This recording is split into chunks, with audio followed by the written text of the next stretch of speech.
known as an undertaker. Now, the question is this.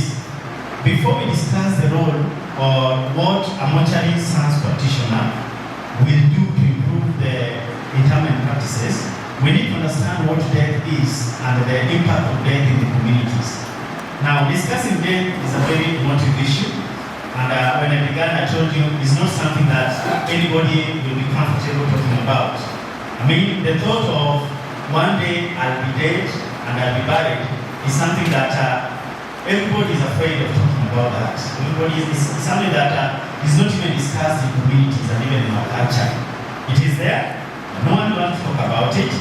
And the sad thing about death is that it is normally unexpected. It is not something that you plan. It is anticipated, but it is unexpected. That means when it happens in a way that it was not planned, it was not known. But now the issue is this. We have the Public Health Act, which guides on the disposal of human remains. But at that particular moment when someone is dead, you become a specimen by the next of kin, and the memory that is preserved of that particular individual, because that is the human way of life, is something that we need to discuss even as we move forward. And this is something that mortuary science practitioners need to look into so that we find ways of improving such practices and also preparing individuals within communities. So the religion, death is actually enshrined within the religious and cultural settings, within the social and legal setting, ethical, environmental, and economical. And as I've said, for instance, when you talk about religion and culture, the management of interment or management of burial or the disposal of the remains of a dead individual is described within various religious practices. There are some religious practices that are liberal.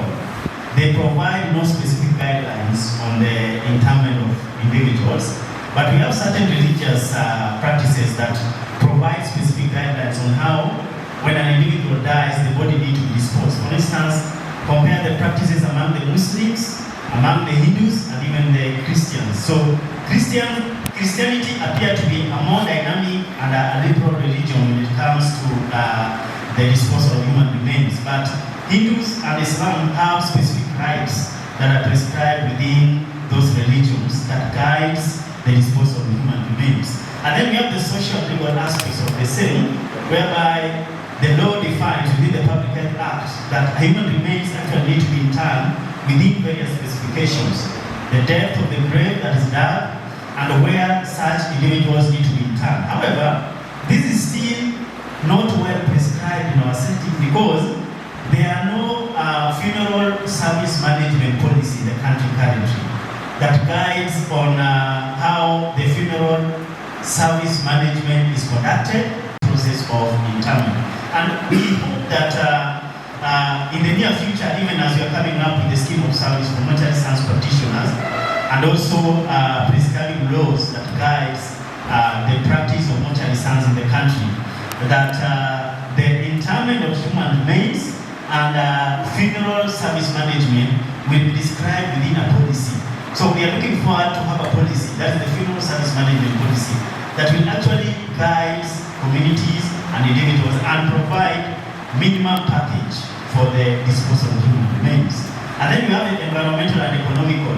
Currently we are aware that the cost of land is not easy to acquire land. And most of our parents who inherited land from our grandparents, for our generation and the generation that is coming, that is the Gen Z and they are called Alpha or X, some of them may not have an opportunity to inherit land from us. But now the question is this, that kind of liberal way of burial, is it sustainable? And you find that when you go to the communities in the village, most of the homes, because of the culture, they are actually graveyards in courts. And that one, if you speak to property valuers, you find that the presence of a grave in that particular property affects or impact the value of that land and that property. You go to the communities and you find that there is a good homestead, the owners of the homestead are dead, the home can be sold or can be acquired by another individual, but that is not possible because right in the middle of the homestead there is a big grave, a big tombstone. that affect the quality of that particular property. And those are the things that need to be discussed within communities, that do we need to actually set aside land within communities in the village that is specifically service management is not prescribed within a particular law. That means there are no minimum guidelines or standards. Each individuals will conduct it in their own way at the convenience of the next of kin, depending on the cost and other factors which you have mentioned, religion and social environment. In Islam, you understand that simply there are individuals who are assigned to do this because of the rituals and the rites within the Muslim communities. And these individuals assist with washing, shrouding, and also ensuring that there is strict compliance with the Islamic religious rites. Additionally, in the Hinduism, this is where we have also the religion prescribing specific ways of managing an individual. And most of the time, cremation is practiced because that is enshrined within their religious practice. And then among the Buddhism, almost related to Hinduism, and in African traditional ceremony. Now, the African traditional funeral practice is actually fading away, or it is dynamic in the sense that it is compounded by the level of education, the economic status, the environmental and the social status of the families and the next of kin. We'll move to the next slide. Now, musicians and doing other rites that may affect the cost of the funeral service in that particular setting. Then the modern cemetery burial, I think this could be the most affordable. However, the cost is also relative, depending on the economic status of the family members. For instance, the cost of the coffin that is going to be used, the kind of the grave, which can be an underground vault, or probably the individuals may prefer what is called mummification for those who can afford. But mummification of dead members of families is a very rare practice in our setting. But it is something that is actually coming up. Then we have the cremation. Cremation, I'm told, is the most affordable, but also again relative, depending on whether we're going to use a kiln, or going to use an electric kiln, or an open fire with burial of the body. Now, when you look at this, you find that as a funeral undertaker, the mortuary science practitioner, we need to have policy and laws that describe the minimum package. Because we find the cost of burying an individual is relative. So what happens when a community or a family is not able to afford? So can we have a rule or a policy that describes the minimum package that should be available for everyone? Then the rest can be any other cost. So even as funeral undertakers who are yet to graduate, when they come out in the communities, they are engaged in the funeral service management. They advise families and communities that for you to bury an individual, what you need is just a grave has been dug, the hospital bill has been paid, and then we have a coffin. That's the minimum package, that's for instance. So the issues of food, the issues of dancing, the issue of the type of coffee, I mean, that should be the minimum package. So the rest should be others, depending on the situation of the family. But we find that when a next of kin is dead, it's usually very distressing to the family members because there are no policies that have been laid down to describe the minimum package. Let's move to the next slide. Now, which are the methods of interment in our country? Within the traditional burial is high in rural areas, and we have the modern cemetery burial, which is prescribed because in the urban areas, the Ministry of Land described that lands that are under this one, you cannot be allowed to bury in those pieces of land. Okay? And therefore, in urban areas, we have cemeteries that have been set aside for burial. So the modern cemetery burial is increasing in urban areas. However, the question is this: the burial spaces, are they adequate to accommodate all the individuals? Okay? And when we have a turnover or a change of this cemetery in urban areas, how long should a cemetery hold? Is it 100 years? Is it 1,000 years? Is it indefinite? Okay? So we need to have a policy that even within a cemetery, how long should the bodies be maintained? If you go to the Spanish countries, or the countries that were colonized by the Spaniards, including Spain itself, because of the law they have, you find that individuals cannot have freehold kind of a burial, and the burial ground is normally rented out for a prescribed period of time.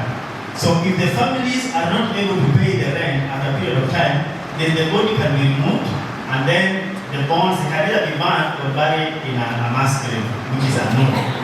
So are we heading towards that, or what is the future of interment in the next 10, 20, or 30 years? As we ask ourselves this question, feature yourself in the community members who are still holding to their traditional or to their cultural practices. Are they ready to have this kind of discussion?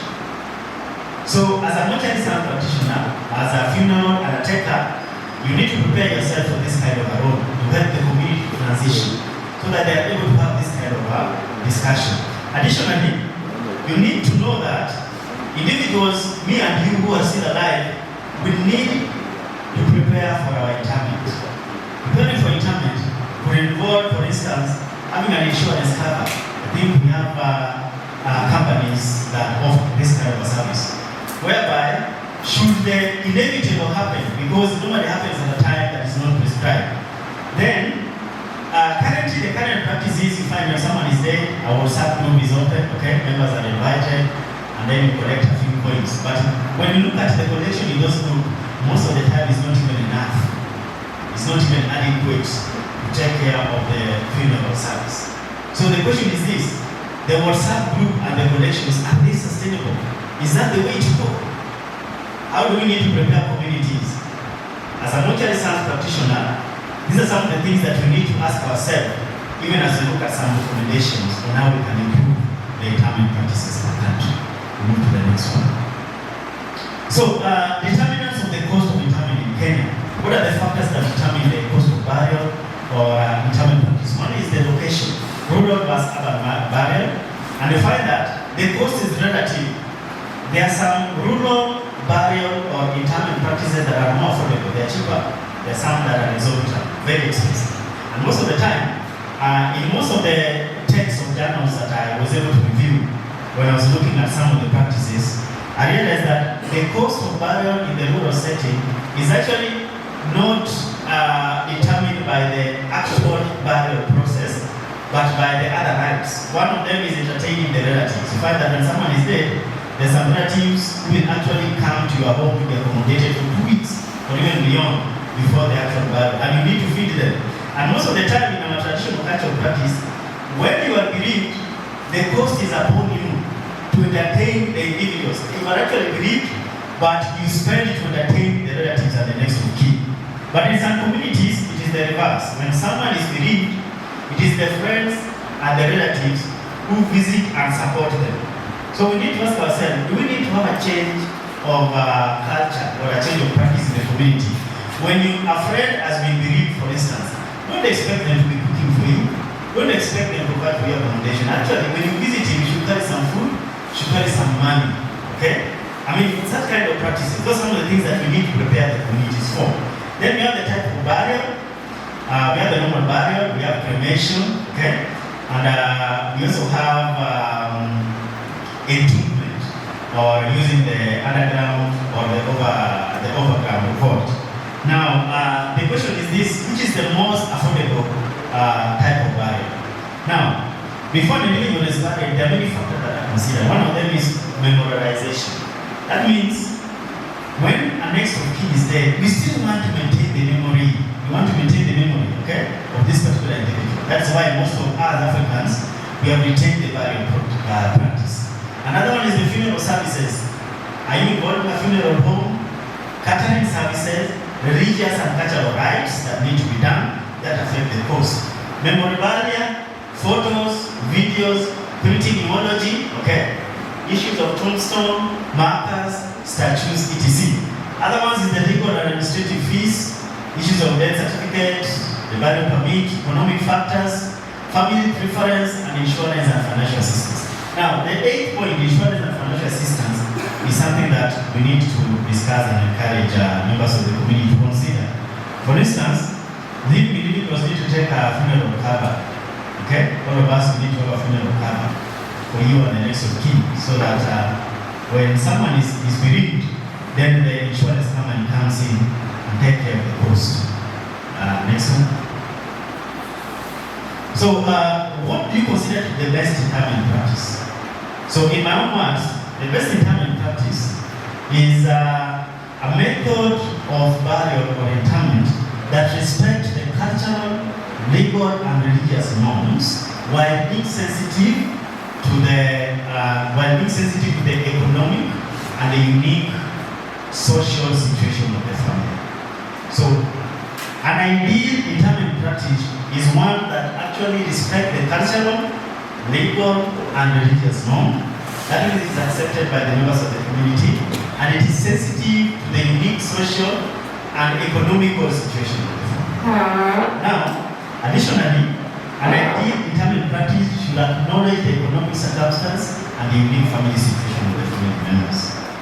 Now, the most important determinant factor of an interment or burial practice will be the cost, that is the economic status of the family. And then is something we need to ask ourselves: how can we make burial practices more acceptable and more affordable? Okay? So as you're asking yourself that question, maybe move to the next slide, which will be the final slide. This is the second, I think it's the third last. Morticians are professional undertakers. Now, the process of managing funeral service management should begin when the individuals are alive. And this is very important because most of the time we begin planning for the burial process when someone is dead. But surprisingly, this process should begin when someone is alive. That means me and you, we should have begun the process for ourselves. And I told you earlier, one of the issues we have the funeral cover that is provided by some insurance companies. Additionally, the question is this: if we are in an urban setting, where do you prefer to be buried? In some setting, I see when individuals are alive, the cemeteries will actually send a representative to ask you where you prefer to be buried. Okay? Yeah, it is something that I know it's not a very easy discussion to have, but we need to start having this kind of a discussion within our communities. So we need to plan for them. All of us, we need to plan for our death. And the mortuaries and practitioners, you are the one going to assist us to engage members of the community with this kind of planning. Because I know in our culture, what will you anticipate to be done when you are dead? Do you want to be buried with a coffin or no coffin? Do you need a very expensive suit or not? Those are factors that will affect the cost of burial. Then support to families and relatives. The support should begin when the individual is alive. You should ask yourself, that parent that you love so much, he must die one day. The word is must. So what will happen when he's dead on that particular day? How about if he dies suddenly now, you receive a phone call that the parent or the relative or the spouse that you love so much has actually passed on. Are you prepared for that? That should be part of the funeral service management. Let's move to the next slide.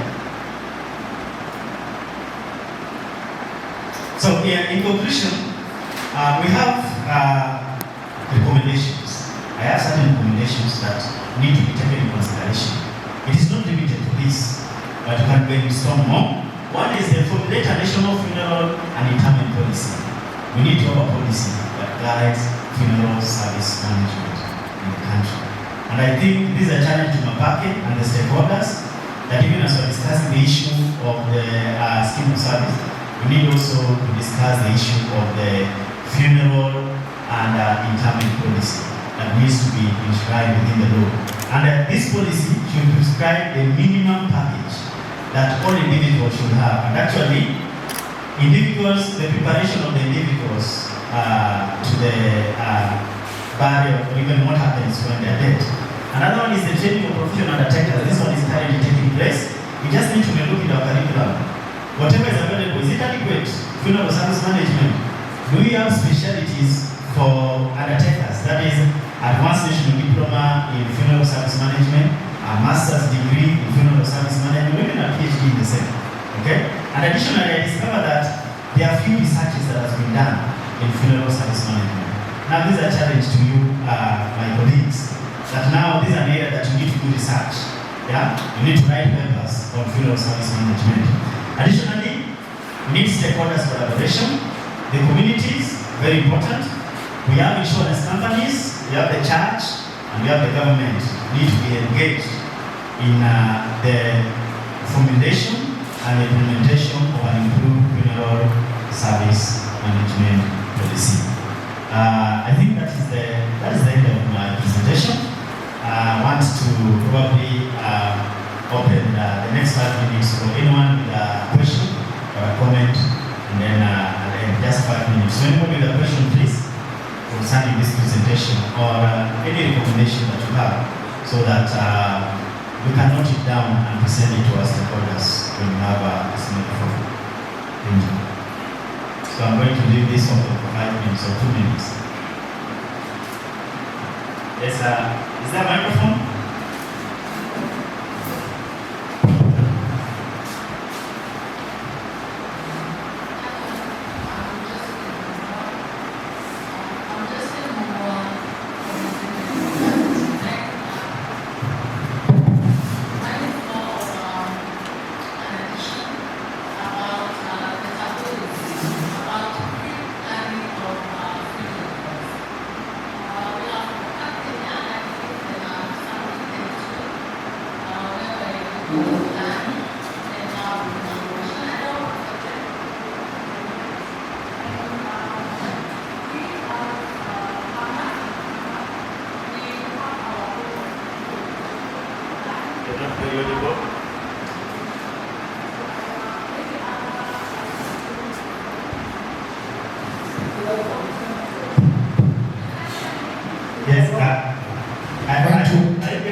Going on. So it is not a taboo completely.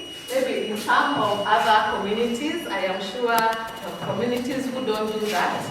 But for those who don't do that, please note and know it is very good to pre-plan before. It is so hectic when you watch when guys come to pick the bodies of the mob and they've not been able to sort the nitty-gritties. Hakuna gari, hakuna, they don't have proper coffin, they don't have proper maybe few 1, 2, 3, and you can even feel them struggling.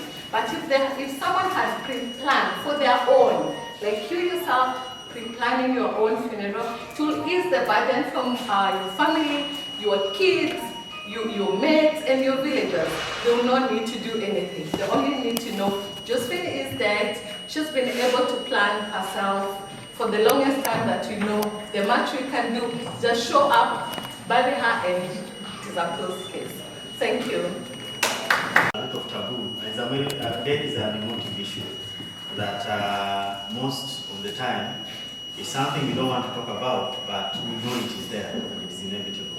So as part of the recommendation actually is pre-planning for death, as she said, the Chama where she is. They are doing it actually in an ideal recommended way, but I believe that once you have a national policy, and actually this national policy can actually be covered even by employers. They can be compelled every month to have probably some small donation of some percentage, so that when an employee is dead, then a whole package is offered. It's not like the one, for instance, offered by the SAC. When you die, you're given 20 or 100,000 or 200,000.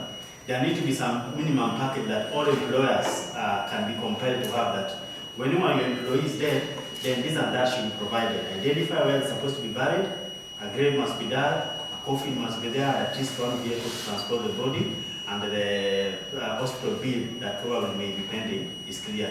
That kind of a minimum package will solve so many issues. You also realize that even in the WhatsApp group, the kind of donation we receive is usually not very adequate most of the time. And most of the time, there's a lot of, what I call it, prejudice and social show-off. It depends on whom you know or whom don't you know. But we realize that the collection in the WhatsApp is not actually very sustainable. And I'm very sure if you check your phone now in WhatsApp, most of us are in at least minimum 5 or 10 WhatsApp contributions. And that is not something that you bear with me. It is not very sustainable, because you end up contributing 100 shillings or 500 shillings. And it takes a big chunk of your money every month. So you ask yourself, how about if all communities have a funeral cover and there is no need of a contribution? That will sort everything. Maybe you pay 5,000 in a year, once every year. Because you realize the small money is contributed, you end up contributing up to 50,000 in a whole year out of all the WhatsApp. So that is something that we need to consider. Thank you so much. Any other recommendation or question? I think, yes?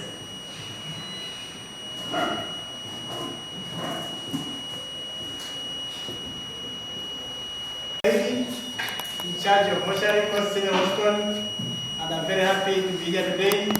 I welcome all of you, first of all. I'm trying to add a point. Today we are in a advanced stage of partition, is it? My good and learned friend here has talked about undertakers. That is the only word which I've come here in front of you to rectify that word. My learned lecturer, in this time, there's not to add a lot of undertakers. We are professional morticians. We are very proud of morticians. How people? Yeah. So the era of undertakers is over. Be proud of being a mortician here. We should not call ourselves undertakers.